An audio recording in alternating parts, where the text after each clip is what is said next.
आप government job में हैं, आपका एनपीएस कटता है, या फिर आप किसी ऐसी जॉब में हैं जहां पे एनपीएस आपका कटता है, मैंडेटरीली आपका एनपीएस कटता है, आपको नहीं पता उसकी वैल्यू क्या होने वाली है, भविष्य में मन में चिंताएं रहती हैं, आपको लगता है आप इसको मैनेज नहीं कर पा रहे हैं, सो इस वीडियो में डिटेल में डिस्कस करूंगा। इसको ध्यान से देखिएगा, वीडियो को, बहुत लंबी वीडियो नहीं होगी, बट कितना फर्क पड़ेगा अगर आप एक्टिवली उसको मैनेज कर लें, तो क्या फर्क पड़ सकता है, इसी सेम एनपीएस से हम लोग डिटेल में डिस्कस करेंगे।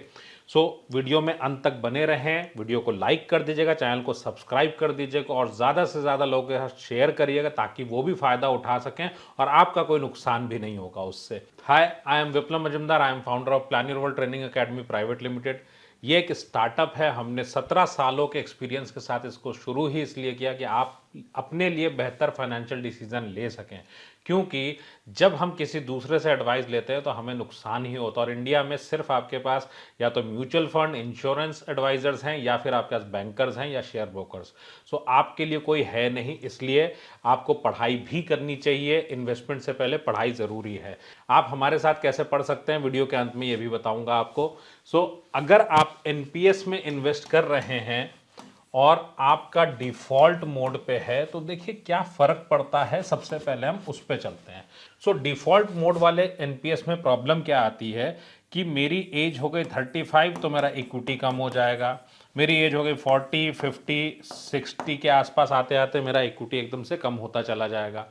सो अब मैं अगर अपने फंड को समझता हूं, मैं अगर अपनी चीज़ों को जानता हूं, तो क्या फर्क पड़ सकता है एनपीएस को डायरेक्टली मैनेज करने से, एक्टिवली मैनेज करने से। इस कैलकुलेटर पे हम लोग देख लेते हैं।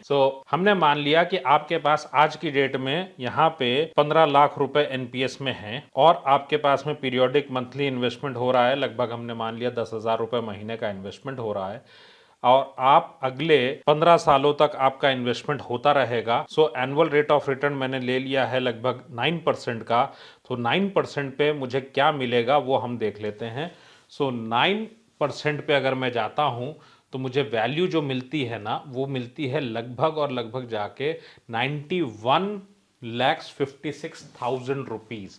अब ये आप समझ सकते हैं कि 91,56,000 रुपीज़ की वैल्यू बनी, बट महंगाई के साथ ये कितनी वैल्यू है, सो उसको भी हम देख लेते हैं। तो हमने इन्फ्लेशन ले लिया, तो इन्फ्लेशन के साथ जाऊं तो आपने लगभग 72 लाख रुपए जमा कराए, इसमें अकाउंटिंग फिगर में जमा कराए आपने 33 लाख रुपए, और आपने इन्फ्लेशन के साथ अगर मान लीजिए गोल्ड में ही इन्वेस्ट कर दिया होता तो 72 लाख जमा कराए होते, और मैच्योरिटी पे आपका पैसा हो रहा है कॉर्पस 91,56,000 का डिफॉल्ट मोड पे लगभग।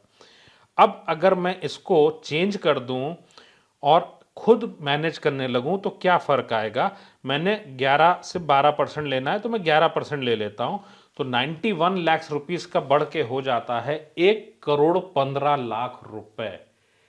क्या ये 24 लाख परिवार के लिए अच्छा है?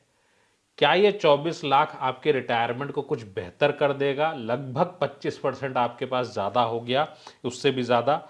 और अगर मैं इसको 12% कर देता हूं तो आपका रिटर्न बनता है लगभग 1,29,00,000 रुपए।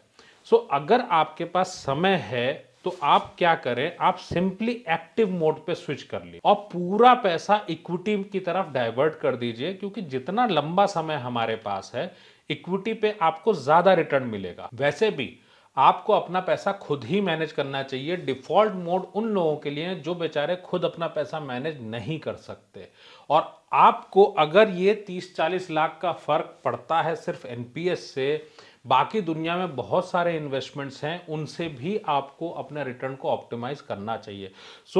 आप एनपीएस में बाय डिफॉल्ट मोड की बजाय आप इसको एक्टिव मोड पे स्विच कर लें, खुद पैसे को इक्विटी में कर लीजिए।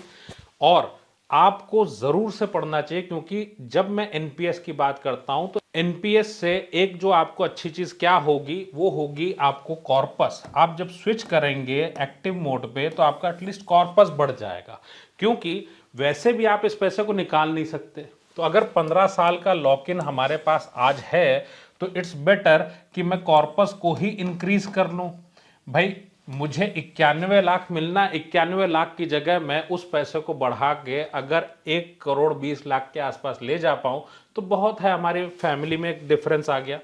दूसरा जो प्रॉब्लम आपको आएगी इसके अंदर एनपीएस से रिलेटेड, देखिए एनपीएस है रिटायरमेंट से रिलेटेड, और रिटायरमेंट में एक बहुत बड़ी प्रॉब्लम है कि इंडिया में कोई भी पेंशन प्लान नहीं है जो आपकी जरूरत को पूरा कर सके। कारण क्या है भाई, ओल्ड पेंशन में आपका सीपीआई की वजह से आपकी इनकम बढ़ती थी, डियरनेस अलाउंस आपको मिलता था, उससे आपकी इनकम बढ़ जाती थी। अब यहां समस्या क्या है, 60 पे रिटायरमेंट हुआ, 90 तक जब मैं पेंशन प्लान लेता हूं तो गारंटी किस बात की मिलती है कि आपका खर्चा जो है वो नहीं चल सकता, और आपको चलाना है घर का खर्चा। अगर आप वाकई सीरियस हैं सो आपको ध्यान देना पड़ेगा। बहुत बड़ा शिफ्ट है यहाँ पे कि एक इनकम मिलने में और एक ज़रूरत के मुताबिक इनकम मिलने में, आपको कौन सी चाहिए। अगर ज़रूरत के मुताबिक इनकम की ज़रूरत है ना, तो आपको रिटायरमेंट प्लानिंग प्रॉपर सीखनी पड़ेगी, क्योंकि एनपीएस उसका एक महज छोटा सा हिस्सा भर है। लिंक्स डिस्क्रिप्शन में है या फिर हमारी वेबसाइट planyourworld.com से आप इसको ले सकते हैं।